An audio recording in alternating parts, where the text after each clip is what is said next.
It was the middle of January in New York City, the kind of winter morning that seemed to freeze time itself. Snow fell lazily from the sky, blanketing the sidewalks in icy slush.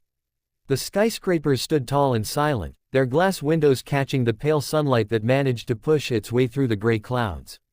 People hurried down the streets, wrapped in heavy scarves and long coats, clutching paper coffee cups as if the warmth could shield them from the reality of another long workday. Among the crowd was Michael Turner, a man in his early 30s with tired blue eyes and a beard that hadn't been trimmed in over a week. Just 6 months ago, he was the kind of guy who always wore neatly ironed shirts, polished shoes, and carried a confident smile on his face. But life has a way of shifting quickly. One wrong turn, one company announcement, and suddenly he was someone else, a man carrying invisible weight on his shoulders. Michael had lost his job a week ago. Downsizing, they had called it.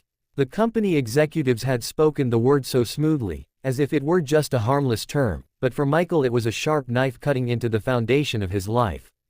His bills were waiting at home: rent, student loans, medical insurance. His savings had already been dwindling after his mother's surgery the previous year. Now, with only a few crumpled bills left in his wallet, Michael wasn't sure how much longer he could hold everything together. Still, his feet carried him out of habit to the little coffee shop he had visited every morning for the past 5 years, Brooklyn Brews. The moment he stepped inside, the warm aroma of roasted beans wrapped around him like a blanket. The chatter of customers, the hiss of the espresso machine, and the clinking of mugs against saucers felt familiar. Almost safe. He walked up to the counter, hesitated, and then said softly, "Just a small black coffee, please." The barista, a young woman with bright red hair and freckles, smiled cheerfully. "That'll be $3.50. Michael handed her the money. The coins clinked in her hand, leaving him with less than $7 in his wallet. He forced a polite smile and took the steaming cup, moving toward the corner by the window.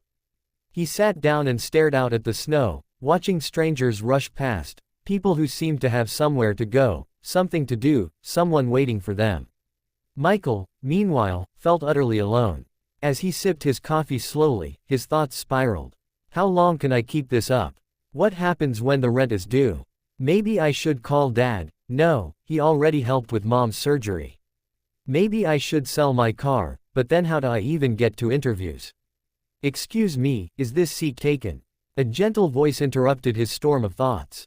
Michael looked up. Standing before him was a young woman, maybe in her mid-20s, holding a sketchbook against her chest. Her dark hair was tucked behind her ears, and her eyes held a kind of warmth he hadn't seen in a long time. "Oh, no," Michael stammered. She smiled and sat down across from him. Within seconds, she opened her sketchbook and began to draw, her pencil moving effortlessly across the page. Michael tried not to stare, but curiosity got the better of him. "Are you an artist?" he asked cautiously. She looked up, her eyes lighting up. "Trying to be," she laughed. "I'm Emily. I come here every morning to sketch people. Something about this place inspires me." Michael nodded. "Michael," he introduced himself quietly. Emily tilted her head, studying him with a strange mix of curiosity and compassion. "You look, I don't know, a little heavy-hearted. Everything okay?" Michael hesitated. Normally, he would have brushed off the question with a generic, "I'm fine." But something about Emily's sincerity broke through his guard. Maybe it was the way she asked without judgment, or maybe it was just the loneliness gnawing at him, but he found himself whispering, honestly, "Not really." For the next half hour, Michael opened up. He told her about losing his job, about the bills piling up, about the weight of being the one who always had to fix things for his family. Emily listened without interruption, her eyes never leaving his face. When he finished, he let out a nervous laugh. "Sorry, you didn't sign up to hear a stranger's sob story." Emily smiled softly. "Don't apologize. Sometimes strangers listen better than friends. And, I don't think you're as lost as you feel right now. You just need a little kindness to remind you of who you are." Her words lingered in his mind long after she left. For the first time in days, he felt a flicker of something he hadn't allowed himself to feel: hope. The next morning, Michael returned to Brooklyn Brews. His wallet was even lighter now, but he needed the routine. To his surprise, Emily was already there, sketchbook in hand. She waved him over. "Morning, Michael," she said brightly. "Morning," he replied, a little embarrassed but secretly relieved to see her. Over the next week, their morning meetings became a ritual. Emily always had a smile, a story, or a sketch to share. Michael found himself talking more freely than he ever expected. She never offered him money, never pitied him. Instead, she gave him something far more valuable: her time, her kindness, and the reminder that he was still human, still worthy. One snowy afternoon, as they sat together, Emily suddenly closed her sketchbook and said, "Hey, I know this is random, but would you come with me to volunteer at the shelter tonight? They're short on hands, and I think you'd be great." Michael hesitated. He wasn't sure he had the energy to help anyone when he could barely help himself. But something about Emily's conviction made him say, "Okay."